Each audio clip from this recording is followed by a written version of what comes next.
The journey's over, but the pollution isn't. Nearly all ships in port still run backup engines or generators powered by diesel. For big vessels, especially cruise ships, this can be very polluting. And in city ports like Portsmouth, pollution harms health. What we've got here is an array of air quality sensors. Alex's company has built and fitted kit to sniff the breeze throughout the port round the clock to identify pollution sources. We've got air quality monitors picking up pollutants such as particulates and gases. What we have here is a correlation with the vessel movement against the particulates and when they're being produced. What this means is we can annotate and articulate which vessel is polluting and by how much. And in the end, what is this showing you about the correlation between ships and pollution? The changes in the ship movements is what's vital. This is when the engines are really kicking in and we're beginning to see gases and particulates spike. And why does this matter to you so much? I'm local. I've been born and bred in the Solent. What's good for the Solent is good for me and my family. Academic research suggests ill health resulting from air pollution costs the NHS £20 billion per year. And at Portsmouth University, researchers say the air in sea cities can be especially hazardous.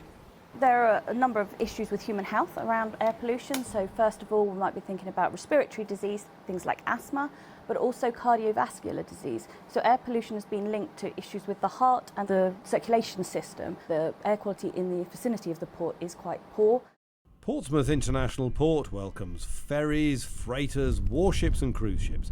More than 49,000 vessels a year, supporting 2,500 jobs in the port and nearby. So how can they clear the air? One way to clean up is plug in, with a project called Sea Change. Each of these will be able to plug in a vessel, get it to turn off its auxiliary engines and run on electricity. And when you talk about plugging in, I've sort of got this image of a cable and a socket. Is it a bit like that? It's not far off, so you can have lots of different types of cable management systems. Some of them are on wheels, they're really, really big pieces of kit that you roll up and down your berth, and some of them will be stationary and they might sit alongside the berth. Roughly how expensive is it to convert, to put these kind of things in? Do you have any idea?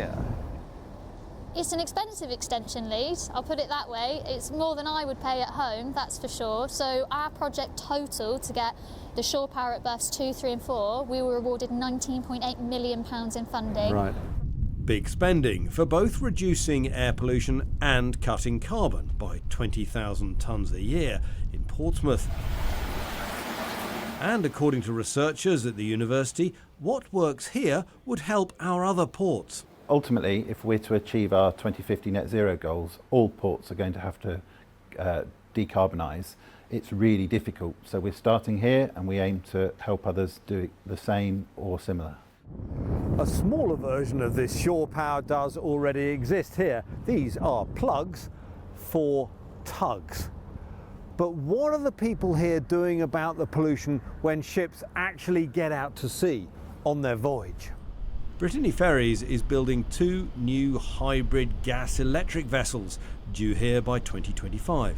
The real benefits from these new ships, the hybrid ships, will come when we can plug them in and we get about a 15% reduction in CO2 in France and the UK combined. The electric power can be used to power the ship systems while in port, but also, importantly, when it's leaving and entering Portsmouth, which means that not only is it much better on CO2 emissions, but it's much kinder to our neighbours. You've still got the LNG in there, you've still got a fossil fuel in there. Why can't you get rid of that? Well, you're absolutely right. We know that's not perfect. We know that's an interim fuel for the future. But the reality is, at the moment, for the journeys that we make, we're on quite a long bit of the English Channel. Unfortunately, there's no technology available at the moment that will allow us to change completely to a clean fuel. An immediate stumbling block could be the high cost of electricity, which could deter some ships from plugging in. But port authorities here say they're working on a price that will be both attractive and realistic. A key first step to greening shipping. Tom Heap, Sky News, Portsmouth.